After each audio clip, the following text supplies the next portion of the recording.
Assalamualaikum warahmatullahi wabarakatuh. Nama saya Zainul Aziz, mahasiswa Hukum Ekonomi Syariah semester 3A, akan menyampaikan UAS tentang dalalah menurut 4 mazhab. Yang pertama dari mazhab Syafi'i, Hambali, dan Maliki. Yang pertama yakni pengertian mantuk dan mafhum. Dari pengertian mantuk dan mafhum, mantuk yang pada dasarnya adalah isim faul yang secara bahasa berasal dari kata natako, yantiku, dan nutkon, yang berarti pembicaraan. Hal ini sebagaimana penjelasan Ibnu Manzur di dalam kitabnya Lisan al-Arab. Sedangkan pengertian mantuk secara istilah adalah yang telah dikemukakan oleh Al-Amidi, yang artinya makna yang dipahami dari petunjuk lafaz secara qot'i terhadap pembicaraan.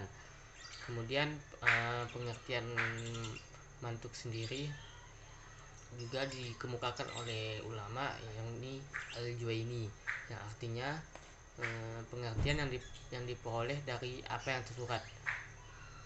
Secara sederhana, mantuk berasal dari kata tadi, yakni natako, yang bermakna terucap.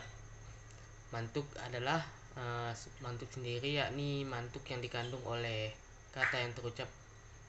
Al-Qotun menjelaskan dalam bukunya bahwa mantuk sendiri yakni suatu makna yang ditunjukkan oleh lafaz menurut ucapannya. Jadi petunjuk makna berdasarkan materi-materi huruf yang diucapkan. Petunjuk itu lafaz kepada makna, ada kalanya kepada bunyinya, atau yang disebut dengan mantuk, yakni arti yang tersurat. Perkataan yang diucapkan baik secara tegas maupun kemungkinan makna lain dengan takdir maupun tanpa takdir. Sebagaimana contoh dari mantuk sendiri pada surah Al-An'am ayat 105, yang artinya, katakanlah, tidak kudapati di dalam apa yang diwahyukan kepadaku sesuatu yang diharamkan memakannya bagi yang ingin memakannya, kecuali daging hewan yang mati, yakni bangkai yang mengalir, daging yang babi karena semua itu kotor, atau hewan yang disembelih bukan atas nama Allah, tetapi barang siapa yang terpaksa, bukan karena menginginkan atau karena nafsunya sendiri, dan tidak melebihi batas darurat, maka sungguhnya Tuhanmu Maha Pengampun lagi Maha Penyayang. Umam dan Aminuddin mereka menjelaskan ayat itu yang tadi dapat dipahami, yakni mantuknya yakni haram memakan darah yang mengalir, sedangkan mafhum mukhalafahnya yakni halal darah yang tidak mengalir, dan dapat diketahui halalnya melalui kaidah dan melalui dalil syara yang lain, seperti bunyi hadis Nabi yakni dari Ibnu Umar berkata, Rasulullah SAW sabda, dihalalkan bagi kita 2 macam bangkai, yakni macam bangkai darah. Adapun 2 bangkai adalah bangkai ikan dan belalang, sedangkan 2 macam darah yakni hati dan limpa. Hadis riwayat Al-Hakim dan Al-Bahaiki. Selanjutnya yakni pengertian mafhum.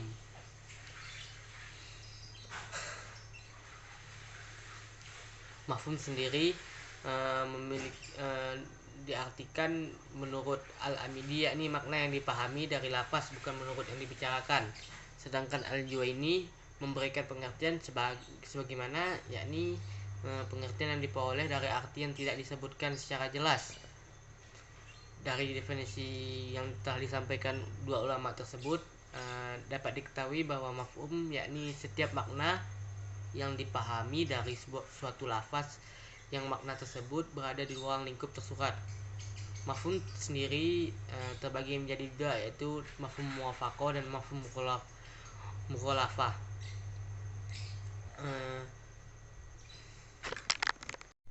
Baiklah, selanjutnya yakni macam-macam mantuk sendiri, yakni sebagaimana mantuk telah yang dalam istilah ulama Syafi'iyah adalah apa yang diistilahkan dengan ibarat an-nas dalam istilah ulama Hanafiyah. Mantuk ghairu sharih Yang pertama, mantuk urusori. Mantuk urusori yakni petunjuk lafaz adalah suatu kepentukan hukum yang diperoleh dapat melihat yang tidak bisa dipisahkan oleh mantuk. Amis Syarifuddin menyatakan bahwa mantuk urusori terdapat dua macam, yakni petunjuk itu dimaksud oleh pembicara, yang kedua penunjuknya itu tidak bermaksud oleh pembicara. Yakni mantuk sendiri yakni ada dua, yakni dilalah mantuk urusori dan dilalah mantuk urusori. Macam-macam mafhum muwafaqah. Yang pertama yakni fahlul kitab, lahnal kitab, ya ada dua.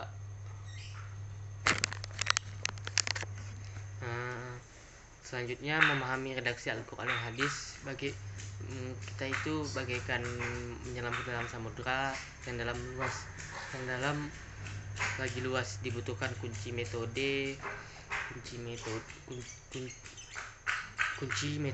keilmuan khusus untuk sampai ke sana. Jadi sehingga kita ini bisa mengetahui maksud dan tujuan dari Al-Quran dan hadis yang baik dari sudut pandang teks maupun aspek makna. Di antara beberapa pembahasan yang berkaitan dengan tersebut, pendekatan makna yakni penarikan kesimpulan bukan kepada nas langsung seperti penggunaan kias atau analogi, istihsan, muslahat dan sebagainya. Sedangkan pendekatan lafal nas, penerapannya membutuhkan beberapa faktor pendukung yang sangat dibutuhkan yakni penguasaan terhadap makna dan lafal, atau biasa disebut pengertian yang ditunjuk oleh lafal, ataukah mengetahui dalalahnya yang menggunakan pendekatan mafhum yang diambil dalam konteks kalimat, mengerti batasan-batasan yang membatasi ibarat-ibarat nas. Baiklah, selanjutnya pengertian dalalah menurut ulama Hanafiyah. Menurut ulama Hanafiyah, dalalah sendiri yakni suatu petunjuk yang menunjukkan kepada yang dimaksud atau memahami sesuatu yang disebutkan. Pertama, disebut dengan madlul yang ditunjuk. Dalam hubungannya dengan hukum, yang disebut madlul itu ialah hukum itu sepadan atau setara. Kata sesuatu yang disebutkan kedua kalinya disebut dengan dalil yang menjadi petunjuk dalam hubungannya dengan hukum dalil itu. Jadi adapun pengertian dalalah, yang pengertian lam dalalah itu sendiri menurut bahasa adalah menurut bahasa adalah maksud tertentu, dan dalam ilmu usul fikih dapat ditegaskan bahwa dalalah adalah pengertian yang ditunjukkan oleh suatu lafaz, dengan kata lain petunjuk suatu lafaz kepada makna tertentu. Jadi dalalah ini yakni hubungan antara al-dal dan al-madlul yang tadi. Al-dal yakni lafaz, sedangkan al-madlul yakni makna. Contohnya dalam sholat itu namanya al-dal, dan madlulnya yakni doa atau makna bahasa atau lugawi, atau perbuatan yang dakun dan takabur dan dakun dengan salam dan diakhiri dengan salam. Perbuatan yang diakhiri dengan takbir dan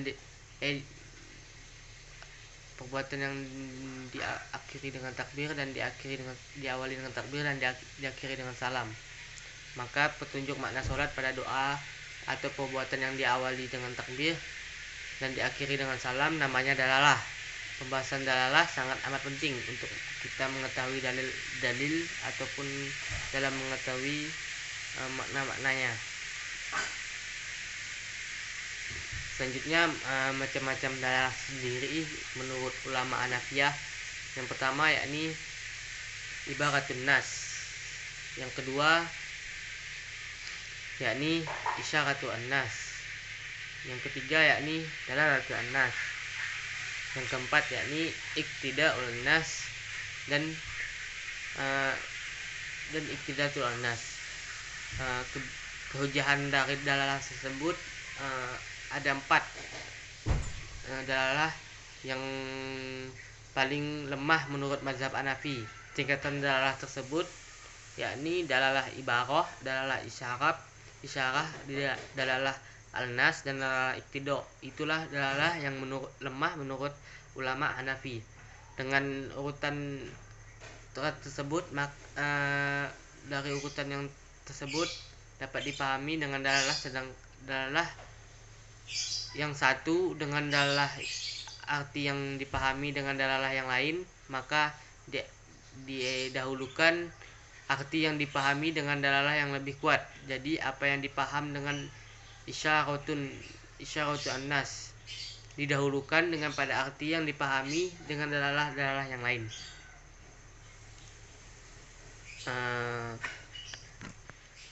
Baiklah, lanjut. Yang terakhir, pembahasan tentang nasakh dan mansukh. Nasakh sendiri secara terminologi yakni terbagi menjadi 3, yaitu al-ibtal, al-izalah, dan al-nakhl. Al-ibtal sendiri artinya penghapusan, al-izalah artinya peniadaan, al-nakhl artinya memindahkan dan mengubah suatu perkara dari suatu keadaan. Sedangkan dari segi bahasa sendiri, nasakh yakni sebagai pembatal atau penghapusan. Nasakh secara etimologi berarti menghilang, mengutip dan menyalin. Ilmu ini sangat bermanfaat untuk pengalaman hadis bila ada 2 hadis yang makbul, yang tanakut, yang tidak dapat dikompromikan atau dijamak. Bila dapat dikompromikan hanya sampai pada tingkatan mukhtalif al hadis, kedua hadis makbul tersebut dapat diamalkan.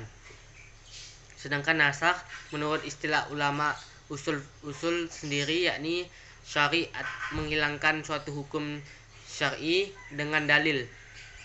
Dengan demikian jelas bahwa nasakh berbeda dengan taksis, karena nasakh sendiri terjadi antara 2 nas yang turunnya tidak semasa, tetapi yang menasakkan kemudian dari yang dinasakkan. Sungguhnya nasakh itu sendiri telah berlaku dalam syariat Islam, karena Nabi SAW diutus kepada suatu kaum yang belum beragama, belum berpegang dengan undang-undang dan peraturan yang sekiranya mereka dihadapkan dengan hukum syariat, sekaligus niscayalah mereka tidak sungguh memukulnya. Karena itu Allah Subhanahu wa taala berlakuan terhadap mereka secara beransur-ansur hukum yang mereka sanggup memikulnya. Adapun nas dalam Al-Qur'an juga diperlukan beberapa syarat yang harus dipenuhi dan disepakati oleh jumhur ulama, yakni ada 6. Yang pertama, dalil atau ketentuan nas yang harus terpisah dengan dalil ketentuan mansukhnya. Yang kedua, dalil nasir yang harus lebih kuat atau sama kuat pada dalil mansukh. Jadi dalil Al-Quran hanya bisa mansukh oleh Al-Quran atau dalil hadis mutawatir, karena kedudukan dalil Al-Quran dan hadis mutawatir adalah sama-sama qat'i. Nasir harus berupa dalil-dalil syara'. Kalau nasir itu tidak berupa dalil syara' seperti mati, maka tidak disebutkan dengan nasakh. Tidak adanya hukum bagi orang yang sudah mati sudah bisa dipahami dengan akal tanpa petunjuk syara'. Yang keempat, hukum yang mansukh atau hukum yang syara'. Yang kelima, dalil penghapusan hukum tersebut adalah kitab syar'i yang datang lebih kemudian dari kitab yang hukumnya dimansukh. Yang keenam adalah kitab yang dihapuskan atau diangkat hukumnya tidak terikat dengan waktu tertentu. Sebab jika tidak demikian, maka hukum akan berakhir hukum akan berakhir dengan waktu tersebut. macam-macam nas sendiri, yakni nas Al-Quran dengan Al-Quran, nas Al-Quran dengan As-Sunnah, nas Sunnah dengan Al-Quran, dan nas Sunnah dengan Sunnah. Selanjutnya pengertian taksis dan perbedaannya dengan naks. Pengertian taksis sendiri, taksis yakni mengeluarkan sebagian daripada satuan-satuan yang masuk di dalam lafaz am, dan lafaz am itu hanya berlaku bagi satuan-satuan yang masih ada dan tidak dikeluarkan oleh ketentuan lafaz atau dalil am. Ketika membicarakan lafaz am dan lafaz khas, tidak bisa lepas dari taksis. Menurut ulama usul fikih, taksis yakni penjelasan sebagian lafaz am, bukan seluruhnya, atau dengan kata lain menjelaskan sebagian dari satuan-satuan yang dicakup oleh lafaz am dengan menggunakan dalil. Perbedaan nas dan taksis sendiri, yakni nas dan taksis memiliki persamaan dan perbedaan. Persamaannya antara lain yakni terletak pada fungsinya, yakni untuk membatasi kandungan suatu hukum. Keduanya berfungsi untuk mengkhususkan sebagian kandungan dari suatu lafaz. Hanya saja taksis lebih khusus pada pembatasan berlakunya hukum yang umum, sedangkan nasak menekankan pembatasan suatu hukum pada masa tertentu. Perbedaannya yakni taksis merupakan penjelasan mengenai kandungan suatu hukum yang umum menjadi berlaku khusus sesuai dengan lafaz yang dikhususkan tersebut, sedangkan nas menghapus dan membatalkan semua kandungan hukum yang ada dalam nas dan yang sebelumnya telah berlaku.